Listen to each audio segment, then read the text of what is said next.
So we have a wonderful, fairly new ministry here at this church, and it is our card ministry.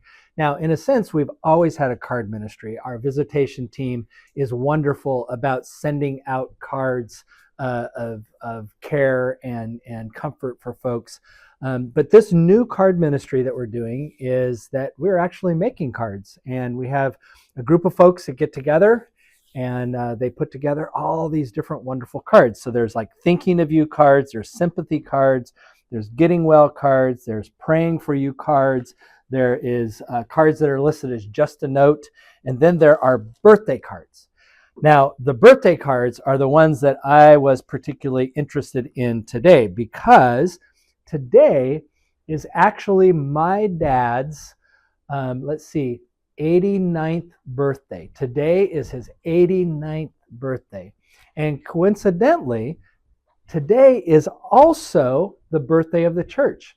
This is our 172nd birthday as a church. This church was born on December 11th, and this day was also the day my dad was born. So I thought, you know what? I need to talk about birthdays today.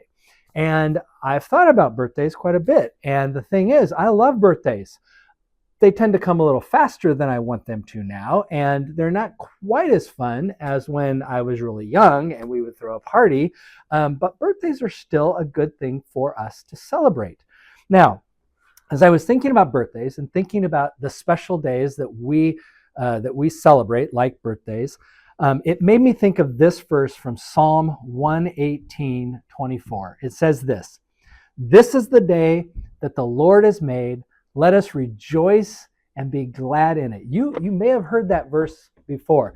This is the day that the Lord has made. Let us rejoice and be glad in it. Songs have been written using this verse from Psalm 118.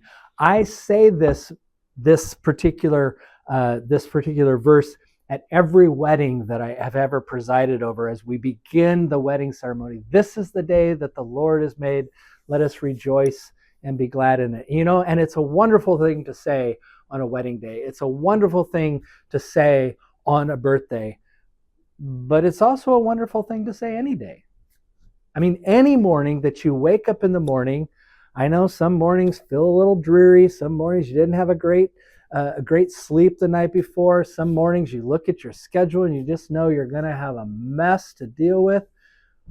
But to take a breath and to pause and to say, in the midst of all of that, wait a minute. This day, this very day, is the day that the Lord has made.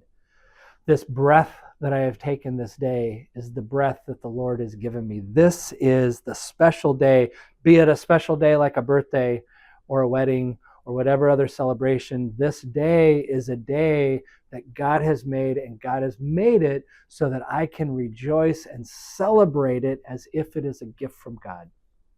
We're in the midst of the Christmas season right now. And Christmas Day is going to be one of those days where we wake up in the morning and hopefully there is a celebration. This is the day that the Lord has made. And the hope is that you're going to find a way on Christmas Day to rejoice and be glad in that day. But what about the next day and the next day after that?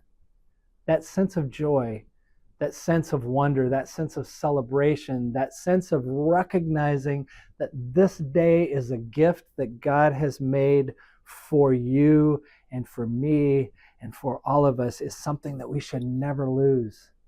And I love that this verse is found in Psalm 118 the way it is, because here's also a verse and a psalm that is often used on Easter Sunday.